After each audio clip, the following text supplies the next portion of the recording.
Hi guys, so we have a very special week as usual. Every week is special, and we're talking about the energy of Shoftim. We're talking about judging situation in our life. But the question is, what is the suggestion of the Kabbalist of how to judge a situation in our life? Yes, we have different things that happens to us. Some are very good, some are inspiring, some are challenging and difficult and sad. So how am I supposed to handle the different situation that happens in our life? What is the suggestion of the righteous? So the Kabbalists, and especially in this week, teach us to keep it simple. Because when we are facing a specific situation in life, many times we will question the situation. Why did it happen? How come it happened to me? What did I do for this to happen? We're seeking for logic in everything that happened. Let it be good or something challenging.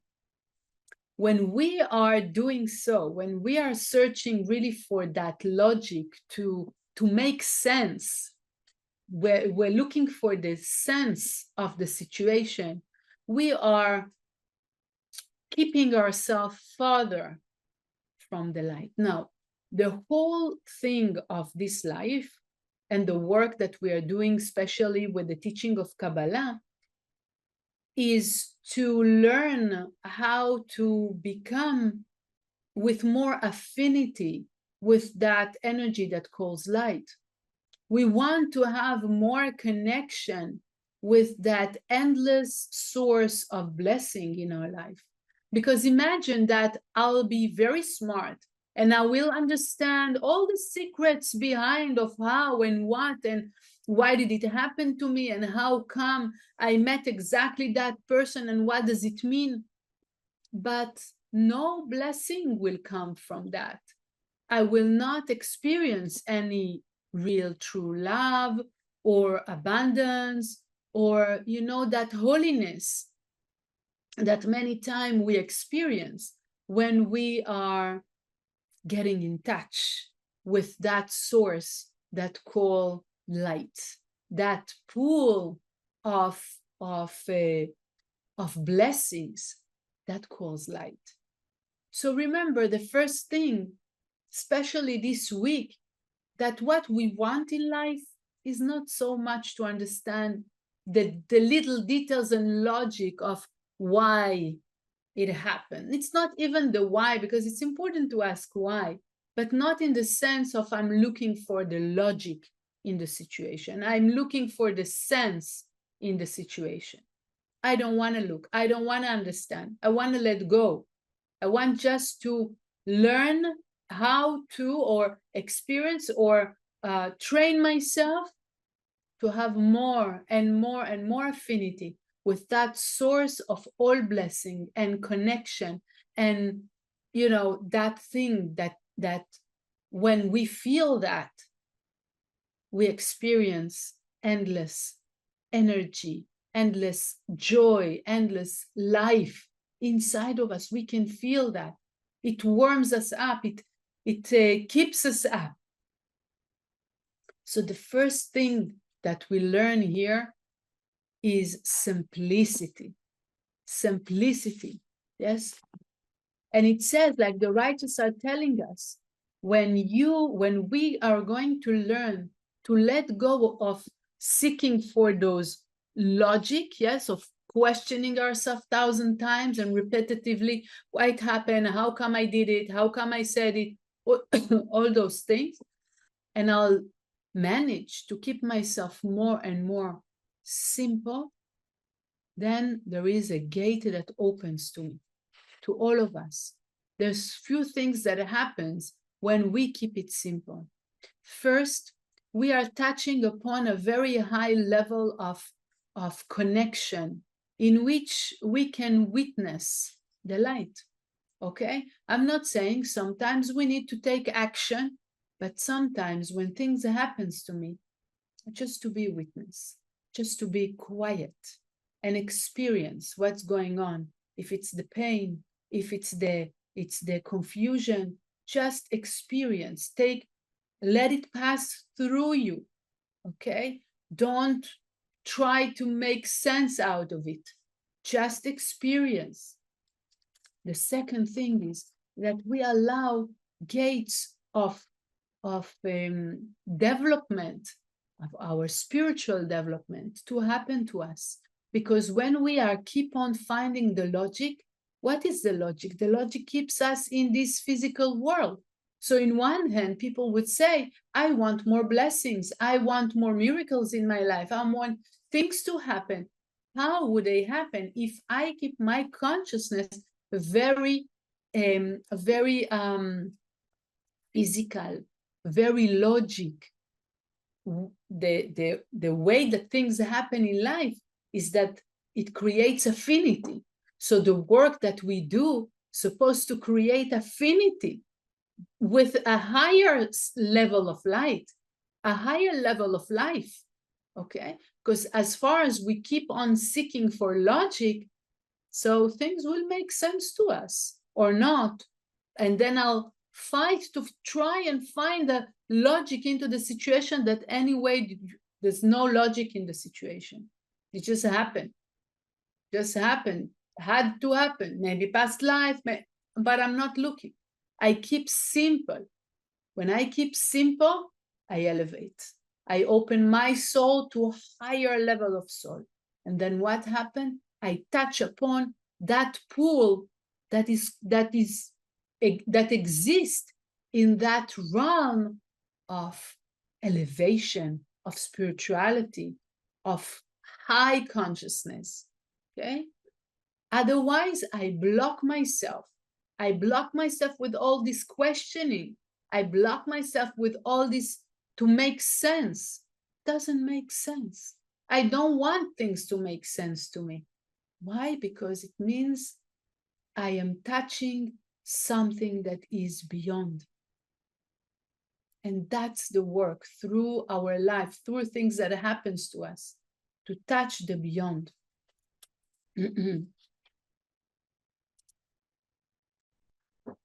Sorry. Okay. Even in the time of Abraham, yes, he is an example. He is an example of simplicity. He took things to the letter, like, you know, you want me to do this, I'll do this.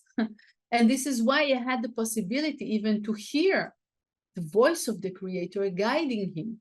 Every single part of his body did exactly what the Creator wanted. Simple. No calculation, no logic, no trying to impose or manipulate something in my life. Simple. Yes, it demands trust. It demands certainty. It's true. But this week we are receiving all of this so we can keep simple. And while keeping simple, we will be able to elevate. By elevating, we're going to be able to tap into that realm in which, yes, I'm thinking about like, how do you call this? Piñata, yes? When you touch this thing and it opens and all the blessings come upon us. So that's the work that we are doing. More than that, the little thing of work, we said until now, witness and simplicity, but one more thing, a cover that is keeping us away from being capable of keeping simplicity. It's this too much. When we are talking too much, when we are doing too much, when we are trying too much, okay? All those little things. And in the Kabbalistic terminology, it calls the purpose of the heart, okay? This extra negative energy that covers our heart. And that extra energy that covers our heart is the hatred, okay? Hatred for no reason. And we don't pay attention to it. And we have to look, especially this week, because of all the energy in the air. We are entering the month of Virgo. The energy in the air is judging each other, seeing all the little things. We want to be careful. I don't want to judge anyone. I want to look inside. I want to keep simple. I want to elevate. And I want to clean myself from that extra energy of hatred that we all carry with ourselves. And I want to see it, to discover it, and to clear it away, to transform it into true love. Because love, it's not just love for, a romantic love. The energy of love is something essential. It's the beginning of this world. And we are going back to the same energy. This is why hatred that we see today so strong in the world, it doesn't matter where, yes? This hatred is just the biggest cover on the antidote to this, which is love. So at least you guys that are watching it, that are paying attention to yourself, that you're doing your spiritual work, that you are taking it to your exercise, your everyday exercise, pay attention. How do I transform this hatred? Someone hurt me, someone answered me, someone took my place, someone disturbed me, and immediately I can not only be reactive, I can develop also some kind of hatred in my heart. So this one, that little thing that developed, I want to clear it away, especially with the energy of this week. I wish you a very strong week. And before we say goodbye, I want to read just the last paragraph of this portion from the Zohar, because the energy of the Zohar is the most important one. And by using the letters, scanning, visualizing, all through the application, listening to the Zohar, that's the best. Yes. So both, also looking, also listening, you are helping yourself, or the light through the letters help you to do that shift, that work of elevation, that work of keeping simple, cleaning the hatred. So just close your eyes and listen, and just wash whatever anger, frustration you keep in your heart. ובגין כך, תפארת את המאור הגדול לממשלת היום, דהתמר ביומם יצווה השם חסדו, את המאור הכתון לממשלת הלילה, ובלילה שירו עמי, שיר דלוויים ודע יסוד, בן איש חי על האדמה, לתקין 10 מיני תהילים בשירה, והיא הוא צדיק לשמאלה, את המאור הכתון ודע שכינתה, דעת נטילת משמאלה. I wish you a very strong week.